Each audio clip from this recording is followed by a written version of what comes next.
Hello and welcome to the nursing की। मेरा नाम है शिवम और आज हम बात करने वाले हैं पांचवें वाइटल साइन यानी कि पेन के बारे में। पिछली क्लासेस में हमने चारों वाइटल साइंस को क्लियर कर लिया था।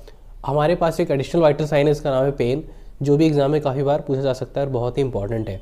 अब देखिए, पेन को वाइटल साइन क्यों चुना गया है, पेन को एक एडिशनल वाइटल साइन क्यों माना गया है। तो देखिए, जब भी पेशेंट को पेन होता है, इसका मतलब हम समझ सकते हैं कि पेशेंट को कोई ना कोई एबनॉर्मलिटी है, उसके बॉडी ऑर्गन्स में सारी चीज़ें सही से नहीं काम कर रही है।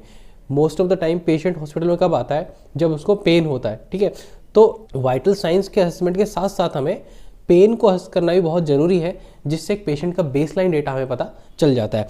तो देखिए, पेशेंट को जो पेन होता है वो कैसा होता है, ये सब्जेक्टिव होता है। सब्जेक्टिव का मतलब होता है पेन को हम असेस नहीं कर सकते, इसको वही पर्सन बता सकता है जिसको पेन हो रहा है एक्चुअली, है ना। जैसे पेशेंट को पेन हो रहा है तो हम ये नहीं बता सकते उसको कितना पेन हो रहा है, वो पेन में है या नहीं है। यह कंप्लीटली एक तरह का सब्जेक्टिव डेटा है। दूसरी चीज़ के बारे में अनप्लीजेंट रिस्पॉन्स है ना, कि इसमें पेन को, जब पेन होता है पेशेंट को, तो उस पेशेंट के लिए सिचुएशन बहुत ही अनकंफर्टेबल हो जाती है।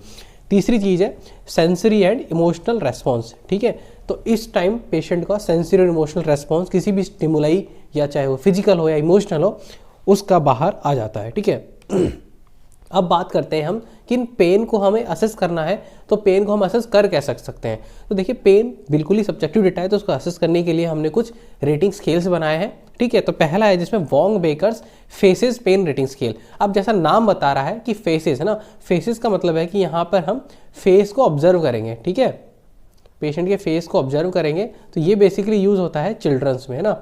तो चिल्ड्रंस में हम इसको यूज़ कर सकते हैं less than 18 years of age तक, है ना, हम इसको यूज़ कर सकते हैं। इसमें क्या होता है, हम फेशियल एक्सप्रेशन देख के उस पर पता लगा सकते हैं कि पेन हो रहा है नहीं हो रहा है। जैसे कि पहली सिचुएशन में कि अगर पेशेंट को हार्ट नहीं हो रहा है, ठीक, उसको पेन नहीं है, तो यह 0 होगा। ठीक है, और ये स्माइलिंग फेस होगा।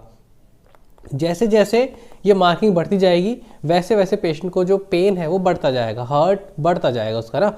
और जो लास्ट 10 पॉइंट है, यानी 5th पॉइंट, यानी जिसमें 10 मार्क्स है, 5th पॉइंट पे आके पेशेंट को सबसे ज़्यादा पेन होगा, और हो सकता है वहाँ पर आपको देखे कि पेशेंट रोने लग जाए, है ना, वहाँ पे पेशेंट क्राई कर सकता है। तो Wong Bakers faces pain rating scale बच्चों के लिए बना गया है, और इसमें हम फेसेस को देख के पता लगाते हैं कि पेशेंट को कितना पेन हो रहा है, जहाँ पे 0 पे कोई पेन नहीं है और 5th नंबर पे मैक्सिमम पेन है। ठीक है, और ये बच्चों के लिए less than 18 years of age के लिए यूज़ किया जाता है। ठीक है, उसके बाद नेक्स्ट आता है हमारा numerical rating scale. Numerical rating scale को हम NRS भी बोलते हैं। ठीक है, इसका दूसरा नाम है NRS। ओके, तो NRS में क्या होता है यहाँ पे कि एक स्केल होता है, ठीक है, जहाँ पे हम पेशेंट को बोलते हैं कि वो अपने आप को एक स्केल पर रखे। ठीक है, हम उससे पूछते हैं कि उसको पेन का जो डिग्री है वो कितना हो रहा है। जैसे अगर उसको पेन नहीं हो रहा है तो हम उसको रखेंगे 0 पॉइंट पे।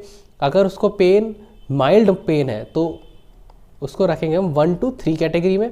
अगर उसको मॉडरेट पेन है तो वो आ जाएगा 4 to 6 में, और अगर सीवियर पेन है तो आएगा 7 to 8th पॉइंट में। ठीक है, और 10th पे आता है हमारा वर्स्ट पॉसिबल पेन। तो ये हम देखते हैं न्यूमेरिकल रेटिंग स्केल में। नेक्स्ट आता है विजुअल एनालॉग स्केल। ठीक है, विजुअल एनालॉग स्केल में क्या होता है कि एक 10 सेंटीमीटर की स्ट्रिप होती है। ठीक है, इस 10 सेंटीमीटर की स्ट्रिप में 100 mm पॉइंट्स होते हैं। ठीक है, ये 100 mm पॉइंट्स है। तो यहाँ पे जो 0 पॉइंट है, ठीक है, यहाँ पे सबसे लेस पेन होगा और 100 पे सबसे ज़्यादा पेन होगा। ठीक है, अब इस विजुअल एनालॉग स्केल में क्या होता है कि हम पेशेंट को ये स्केल देते हैं और हम उसको बोलते हैं कि आपको जितना पेन हो रहा है वो आप इस स्केल पे मेजर करके हमें बताइए। ठीक है, कि जैसे जहाँ पर आप उसे बताएंगे कि 0 पे सबसे कम पेन है और 100 बहुत ज़्यादा सीवियर कैटेगरी का पेन है। तो यहाँ पे क्या है कि अगर ये वैल्यू 0 to 4 आती है तो वहाँ मैं कह सकता हूँ कि जो पेन है वो नहीं है। ठीक है, तो यहाँ पर नो पेन, पेन नहीं होगा। दूसरी तरफ अगर यहाँ पर 4 to 44 वैल्यू आती है, इसका मतलब पेन कितना है, पेन माइल्ड है। ठीक है, माइल्ड पेन होगा यहाँ पर। दूसरी चीज़, अगर यहाँ पर 44 to 74 होता है तो यहाँ पर ये होता है आपका मॉडरेट पेन, इसको मैं बोल दूंगा मॉडरेट पेन। ठीक है, वहीं दूसरी तरफ अगर ये है 74 to 100 होगा तो मैं उसको बोल दूंगा ये होगा आपका सीवियर पेन। ठीक है, तो ये था आपका विजुअल एनालॉग स्केल के बारे में।